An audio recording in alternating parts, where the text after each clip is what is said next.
একজন ব্যক্তিকে খুঁজে পাবেন যে দেশে নামছে হলে বেল্ট পরে ইন করে এখন ইন খুলে গেছে। মির্জা ফখরুল কি জানতো না এগুলো গডফাদার, সন্ত্রাসী, দুর্নীতিবাজ? উনি কিভাবে সাইনটা দিয়েছে আর এগুলো অ্যাপ্রুভাল কে দিয়েছে?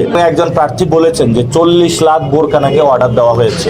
যখন গণ অভ্যুত্থান চলে তখন তো রাস্তা রাস্তা বোরকা পরে ঘুরেছিল, বোরকা পরে পালিয়ে গিয়েছিল। চাঁদা তো এখানে পুরো সয়লাভ, শুধু এখানে না, আরেকজন আছে না ঢাকা 11-তে ভূমি দখল করে কাইয়ুম কমিশনার, মিথ্যাবাদী।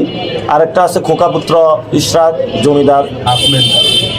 তো এভাবে পুরা ঢাকায় যাদেরকে নমিনেশন দিয়ে রাখছে, এটা ঢাকাবাসীর উপরে একটা অত্যাচার চাপিয়ে দিয়েছে তারা। আর এগুলা কে সাইন করেছে? এই যে গডফাদার, মির্জা ফখরুল কি জানতো না এগুলা গডফাদার, সন্ত্রাসী, দুর্নীতিবাজ? উনি কিভাবে সাইনটা দিয়েছে আর এগুলো অ্যাপ্রুভাল কে দিয়েছে? সুপারিশ করছে কে? ওইটারই বাংলাদেশে ওইটা হলে সব ঠিক হয়ে যায়। এখন গিয়ে হলো বিভিন্ন সমাবেশে বড় বড় কথা বলে, ও সব দুর্নীতিবাজ, সন্ত্রাসী, চাঁদাবাজের টিকিট দিয়ে এখন গিয়ে আবার জনগণের কাছে বলে আমরা এগুলো বন্ধ করবো। এটা তো বাংলাদেশের সবচেয়ে বড় প্রতারণা।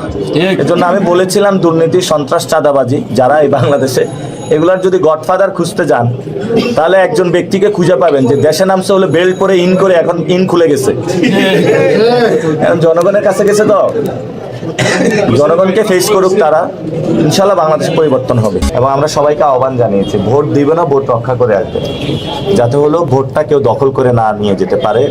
ইলেকশন রিগিং, ভোট কেন্দ্র চুরির অনেকেই প্রস্তুতি নিচ্ছে। ইনশাল্লাহ জনগণ যদি মাঠে থাকে, জনগণ যদি প্রস্তুতি গ্রহণ করে, এই ধরনের ষড়যন্ত্র এবং যারা উদ্দেশ্যমূলক কাজ করছে তারা ইনশাল্লাহ পরাজিত হবে। শেষ কথা যেটা, আমাদের নারীদেরকে আক্রমণ করা হচ্ছে, মাথায় দা দিয়ে কোপ দেওয়া হচ্ছে, বরফ নিক্ষেপ করা হচ্ছে, পেটে লাথি দেওয়া হচ্ছে, সাইবার বুলিং করা হচ্ছে এবং মব ক্রিয়েট করে নারীদের বিরুদ্ধে পুরো জেনারেশনকে দাঁড় করানোর চেষ্টা করা হচ্ছে। এবং একজন প্রার্থী বলেছেন যে 40 লাখ বোরকা নাকি অর্ডার দেওয়া হয়েছে। এটার মাধ্যমে কি নারীদের উপরে একটা উনি তুচ্ছ তাচ্ছিল্য প্রদর্শন করেছেন। তো আমি তো কথা বলতে চাই না, তারপরও চলে আসে।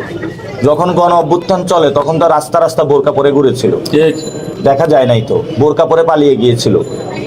এবং এর আগেও যখন নয়াপল্টনে আন্দোলন হচ্ছিল তখনও বোরকা পরে পলায়ন করেছিল। কোথাও ওর সিঙ্গেল ছবি আপনারা দেখাইতে পারবেন না, পলায়ন করছিল, নেগোশিয়েট করে চলেছিল। আমরা কারো বিরুদ্ধে বলতে চাই না, আমরা নতুন একটি বাংলাদেশ চাই, ওনারা ওনাদের কাজ করুক। কিন্তু আমাদের একটা প্রশ্ন থেকে গেল বাংলাদেশে, একটা সন্ত্রাসী, চাঁদাবাজি, দুর্নীতিবাজ বিভিন্ন আসনে এরা নমিনেশন পেয়েছে।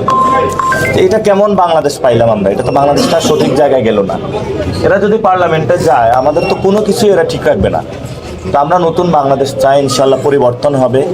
ব্যবসায়ী ভাইদেরকে আমরা নিরাপদ রাখি ইনশাআল্লাহ, যাতে আল্লাহ তাআলার তাদের রিজিক দান করে এবং হালাল ব্যবসা করে যারা থাকেন আমরা তাদের নিরাপত্তা প্রদান করব। স্কুলের বাচ্চারা বাহিরে হলে ধুলাবালি, যানজটের সমস্যা, আমরা তাদের জন্য একটা নিরাপদ নগরী বানাবো। কি বলো? ওদের জন্য আমরা ঢাকা 8টা সুন্দরভাবে বানিয়ে যাব।